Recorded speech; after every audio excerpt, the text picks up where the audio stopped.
talking goaltenders right now, I think the biggest trade now, this is before free agency, but let's talk about the New Jersey Devils, right? New York Rangers rival team. They got better. They'll be healthier next year. But I'm not particularly blown away by Jacob Markstrom's numbers. You talk about goaltending keeping players in a team in the game and a club in contention. This is a team that they traded Holtz. That surprised me. They added some depth players. They're really banking on Hughes to be healthy, Meyer to play better, Markstrom to really play to like that 2021, 2022 level. I'm just not convinced they're like their floor to me is out of the playoffs. Their ceiling to me is like Stanley Cup contender. I think that's too wide of a gap to really bet on. And I know the betting lines came out today and they were the same. The Rangers and the Devils have the same odds to win the Stanley Cup next year. I think that's pretty crazy because I think the Devils' floor is far worse than the Rangers' floor. Yeah, I listen. As you see the stats here, I mean they're not abysmal, but I think in my mind, and we might defer and differentiate in this, but I have the Devils as winners in my opinion of the offseason because they did the one thing this offseason that they needed to do, and that was find a consistent, viable goaltender, and they did just that. I think Jacob Markstrom again when he had that, I think it was 2 years ago, that amazing standout year for the Flames. Um, I don't want to call it a fluke, but I think he definitely overperformed. And again, you saw the following seasons after that, but.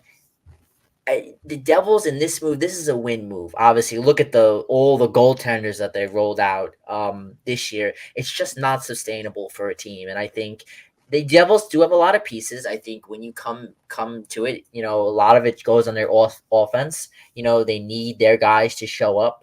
Very similarly, they're like the Yankees. Thank goodness the Rangers we didn't have those problems. But last year they had a big a problem with a lot of their big guys. Yes, their defense was very injured, but I think when you take a look at it, I think Markstrom still has something in the tank, and I think they practically didn't give up a major value that the franchise had in order to get Markstrom. So that's why I thought they liked it.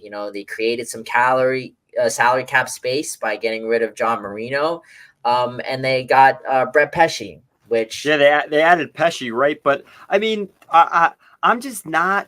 I'm not convinced though that Markstrom 2 years, okay, and then when that's done, are they drafting a goalie? They got someone in the pipeline better than what they had, and they didn't give up a lot. But beginning of the season, Saros, Hellebuck, these guys were available. Then their situations changed. Now they weren't. They addressed the issue. Brett Pesce, he's another guy though, like Brady Shea, 6 years. I feel like it's a contract that in 3 years is going to be like Goodyear. You're going to be finding a way to bury it.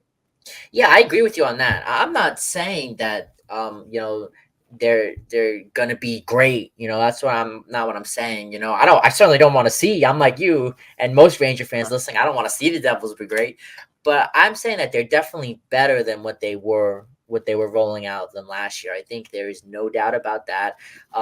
If you look, I mean, they got to be trying to knock on wood on for their hope, but they got to be thinking that they're going to be getting some injury luck this season. Mm-hmm. You want to keep Jack Hughes healthy. You want to keep Nico Hischier healthy, Dougie Hamilton healthy. To me, those are their concerns. But if you keep those three guys in your lineup, I think Markstrom is probably the best goalie that they've laid out in these last couple of years.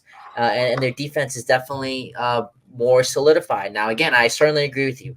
Brett Pesce, I'm not a fan of the deal. I think, again, if short term it works, but for me, he has too many injuries. You see it time and time and again. And I can't give that guy a big role on a team, and that certainly that amount of money and that cap space for a guy that gets injured. So for me, I wouldn't give a deal out like that.